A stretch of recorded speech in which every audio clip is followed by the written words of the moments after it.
दर्शकों, दिवाली के उपलक्ष्य में माता लक्ष्मी जी की भी पूजा की जाती है।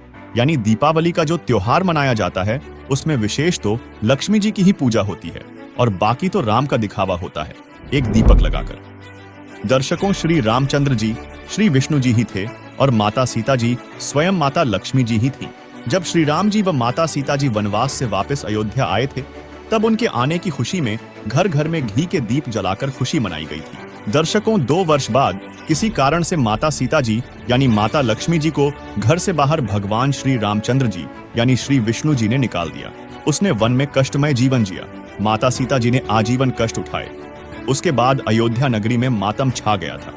दीपावली नहीं मनाई गई। विचार करो, दिवाली के दिन लक्ष्मी जी की पूजा की जाती है, क्या उसके वन में जाने की खुशी में मनाई जा रही है? कुछ तो विवेक से काम लो। दूसरी बात, श्री रामचरितमानस यानी रामायण ग्रंथ की रचना श्री तुलसीदास जी ने श्री रामचंद्र जी के जन्म के लाखों वर्ष बाद अब कलयुग में विक्रमी संवत 1631 यानी सन 1574 ईस्वी में लिखा था। इसके बाद श्री राम जी की कथा फिर से प्रकाश में आई है। लगभग 100 वर्ष से यानी सन 1924 ईस्वी के बाद दीपावली का पर्व हिंदुओं के अंदर फिर से प्रचलन में आया। विचार करें, द्वापर युग में श्री कृष्ण जी हुए। कहीं प्रमाण दिखा दो कि श्री कृष्ण जी ने या द्वारिका वासियों ने या वृंदावन वासियों ने या मथुरा वासियों ने कभी दीपावली का त्योहार मनाया हो। दर्शकों, इसका कहीं प्रमाण नहीं है कि उन्होंने ऐसे किया हो। इससे स्पष्ट हो जाता है कि ये अब मनमुखी लोगों द्वारा मनमाना आचरण करके केवल प्रदूषण फैलाया जा रहा है। इसलिए ये दीपावली का त्योहार मनाना व्यर्थ है।